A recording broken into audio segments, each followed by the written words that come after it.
Okay, let's say you have a situation like this with two solids and you want to Boolean them. You want to merge both parts. You select both of them, press Q. Now you have only one solid, everything is cool. You keep on editing this part, maybe making a fillet like so.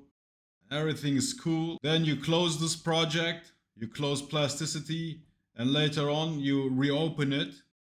Then you realize that there is some part sticking out. So undoing the Boolean operation is obviously not an option since you have closed Plasticity and reopened it. So you say, never mind, I will just delete these sheets from the solid. You go to face mode, you select both faces, Shift X, go to edge mode, and you delete the whole, and everything is cool. Then you realize that this is still a sheet and you can't see any problems whatsoever. You run the found boundary edges command for detecting some kind of holes or weird edges, but there is nothing. But nevertheless, it's still a sheet, so you cannot fix this part because there is nothing to fix. But you are bothered by the fact that this is still a sheet.